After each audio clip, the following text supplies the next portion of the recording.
Hey sports fans, Coach Nick here and welcome to B-Ball Breakdown. I am pleased to bring on Dave DuFour to the show, who's contributing to our website with some fantastic articles, and one that I want to spotlight today is an article he wrote about the Denver Nuggets.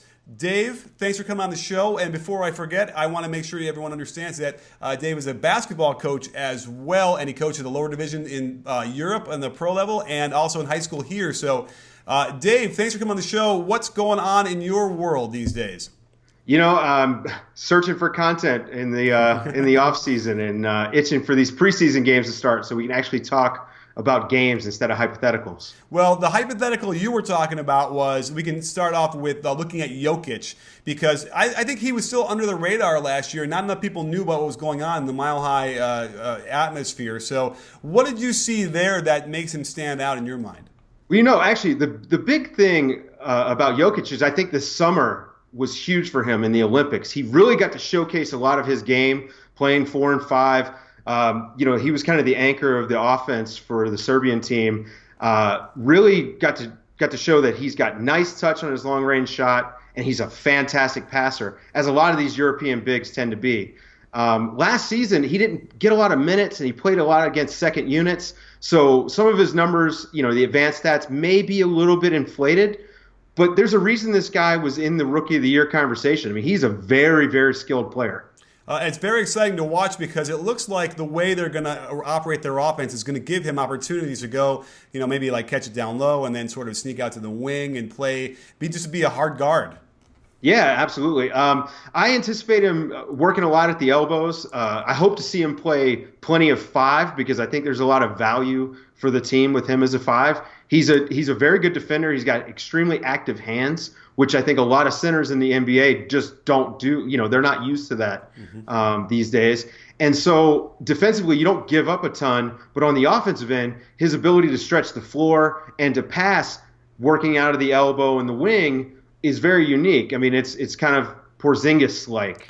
Interesting you bring him up, because I'm going to ask you this. You're a Knicks fan and you're really excited about Porzingis, and let's say you're a Nuggets fan, you're excited about Jokic. Which fan is more excited or should be more excited about the possibilities?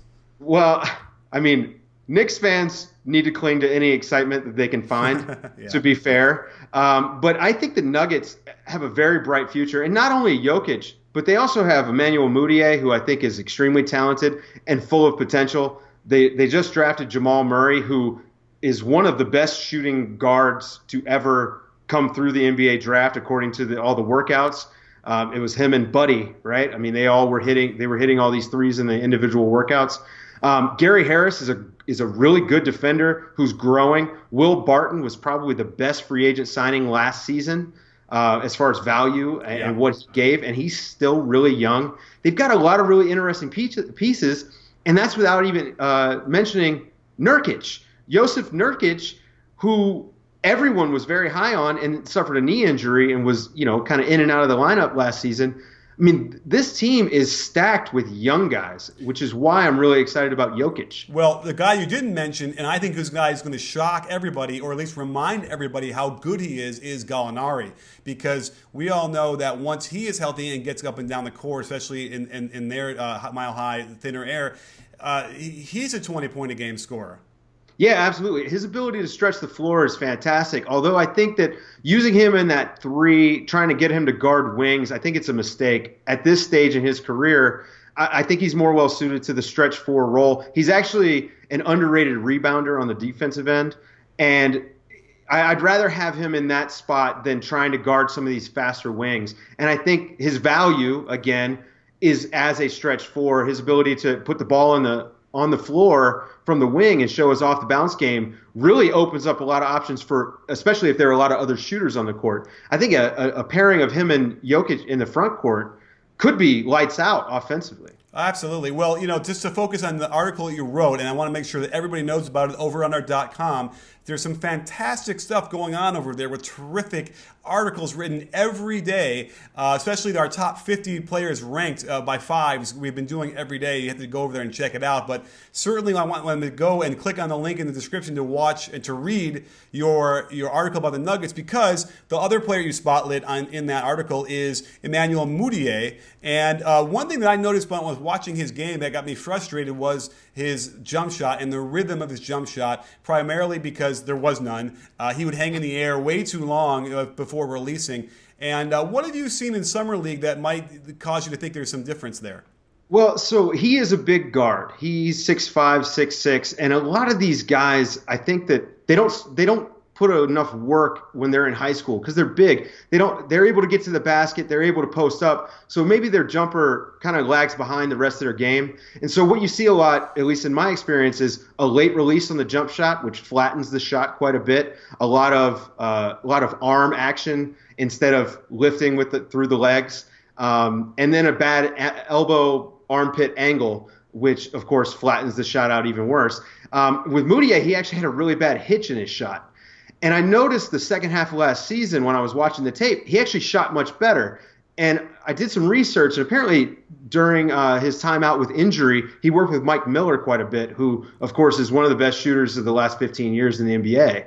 And I noticed he really improved his rhythm, got his feet in the proper position, and his release was much improved. And then I saw him in Vegas in the one game in Summer League, and I couldn't believe that this guy was out there. I mean, he was gunning.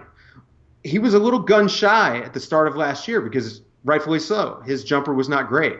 But he looked fantastic in Summer League. Really great. And, of course, it's Summer League, and you can only put so much stock into it. And it was only one game. But I really was very impressed with what I saw mechanically in his jump shot. Absolutely. Well, you're getting me all excited now. I'm all in on what the Denver Nuggets are doing. Mike Malone is a great coach with really good, solid fundamentals. I've seen him put his offense in with the Kings, and there's some really great stuff that he knows how to put in as well. So I can't picture them being anything but on the rise, and in a couple of years, at the very least, be contending for the Western Conference Finals. Yeah, I think possibly the most important thing that Mike Malone has done is he brought a better culture to Denver. His father's a coach. I think he does a really good job of connecting with players, particularly young players. As evidenced in Sacramento, he's basically been the only guy who's been able to get through to DeMarcus Cousins, and not only to get him to be productive, but also get him to be a good citizen. And Denver, it's an extremely young team with a few veterans, so they're kind of straddling that line between rebuild and trying to make the playoffs.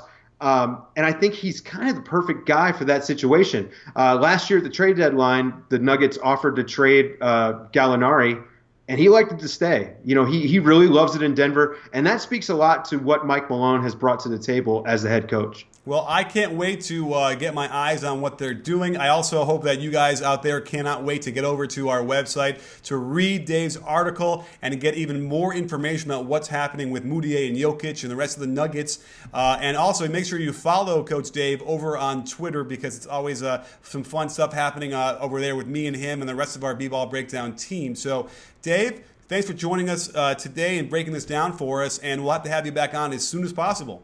Yeah, absolutely. Thanks for having me. And don't forget, sports fans, at B-Ball Breakdown, we're not a channel, we're a conversation. You in?